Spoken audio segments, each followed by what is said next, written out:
साथी मित्रों, अभी हमारी पॉलिटिकल अफेयर कमेटी की मीटिंग उड़ीसा की हुई।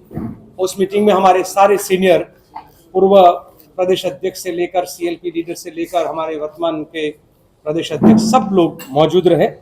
हम कुछ जिलों को लेकर जहां बड़ी समस्या है वहां के डिस्ट्रिक्ट प्रेसिडेंट भी रहे। एक सबसे बड़ा चिंता का विषय उड़ीसा के लोगों के लिए वो है कि देश भर में सबसे ज्यादा अगर माइंस और मिनरल से किसी का इनकम होता है तो वो राज्य है उड़ीसा। आज उड़ीसा के जमीन को, उड़ीसा के मिनरल्स को, माइंस को लूटने के लिए एक नया जो कानून अभी अमेंडमेंट के रूप में आया, उसी को लेकर हमारी बड़ी चर्चा हुई। 1857 में एक निर्णय हुआ था, उसके 1957 में एक निर्णय हुआ था। उसके बाद धीरे धीरे करके आज की जो वर्तमान भाजपा सरकार जो है, उसने अपने चहेते पूंजीपतियों को और अपने खास जो लोग हैं उनको फायदा पहुंचाने के लिए उड़ीसा के अधिकारों को और देश भर के अन्य राज्यों को भी, और सबसे ज्यादा जिसका नुकसान होने वाला है वो है उड़ीसा राज्य। इन लोगों ने एमएमडीआर का जो एक नया अमेंडमेंट आया, उस अमेंडमेंट में कुछ प्रावधान किए हैं। वो हमारे फेडरल स्ट्रक्चर को, हमारे जो यहाँ पे सॉवरेंटी हर स्टेट की जो अपनी कुछ मुद्दों पर है, उसके पर कुठाराघात है। खास करके जैसे कि पेसा एक्ट जो कहता है कि आप किसी भी ट्राइबल बेल्ट में किसी भी प्रकार का डेवलपमेंट का प्रोजेक्ट या कुछ करने वाले हो या जमीन संपादन होने वाली हो, तो उसमें वहां पर पेसा एक्ट के तहत लोगों की राय और उनकी कंसेंट जो है वो कंपलसरी है। ये कानून जो नया अमेंडमेंट बना है, उस पैसा एक्ट के तहत आदिवासियों को मिले अधिकार को ये खत्म कर रहा है और ये कह रहा है कि इससे पहले का कोई भी जो भी कानून या नियम होगा ये इस पर लागू नहीं होगा। उसी तरीके से सुप्रीम कोर्ट के जस्टिस जो अलग अलग, उन्होंने 9 में से 8 लोगों ने एक राय करके दिया था कि हर राज्य को अपना अधिकार है वो टैक्स लागू करने का।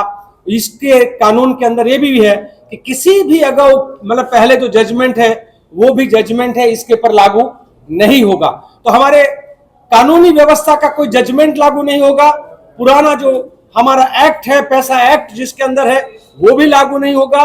और हर प्रदेश की जो स्वायत्ता है टैक्स लगाने की, उसको खत्म करके सेंट्रलाइजेशन ऑफ पावर, सत्ता का केंद्रीकरण करने का एक बहुत बड़ा साजिश, और वो साजिश के तहत अपने चहीते लोगों को आगे जाकर माइंस और मिनरल जो है भेंट में देने का ये जो प्रयोग है।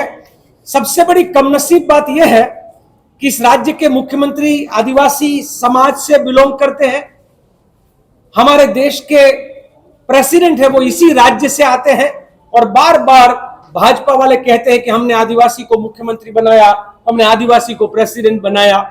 उन सबको एक तरीके से देखा जाए तो यहाँ के मुख्यमंत्री को तो रबर स्टैंप के तौर पे यूज किया, और प्रेसिडेंट महोदय से भी सिग्नेचर करवा के पूरे उड़ीसा के लोगों का अधिकार छीना है, और खास करके आदिवासी क्षेत्र का अधिकार जो है वो पूरी तरह से ध्वस्त करने का काम हुआ है। मैं कुछ आंकड़े आपको देना चाहता हूं। उड़ीसा में करीबन 1 करोड़ परिवार है, और उड़ीसा की जो मिनरल की, माइंस की जो इनकम है, मैं उसको गिन रहा था। जो 2004 से लेकर 2005 से लेकर 24 तक का जो ड्यू है, वो ड्यू कई राज्यों का है, पर सबसे ज्यादा ड्यू है वो उड़ीसा का है। अलग अलग फिगर्स है, कोई कहते हैं 1 लाख करोड़ ड्यू है, कोई कहता है 80,000 करोड़ है, जो भी उसमें 19-20 हो। पर अगर हम उस 1 लाख करोड़ ड्यू को अगर देखें तो उसका मतलब है उड़ीसा के हर परिवार का 1 लाख करोड़ इसी एक्ट के तहत सबसे पहले छीना गया है। उतना ही नहीं, हर साल कम से कम मिनिमम जो है 20,000 करोड़, मैं मिनिमम बोल रहा हूं, ये फिगर और बढ़ेगा, 20,000 करोड़ का उड़ीसा स्टेट को जो नुकसान होगा, उसका मतलब है उड़ीसा के हर परिवार को 20,000 रुपये का सीधा नुकसान होगा।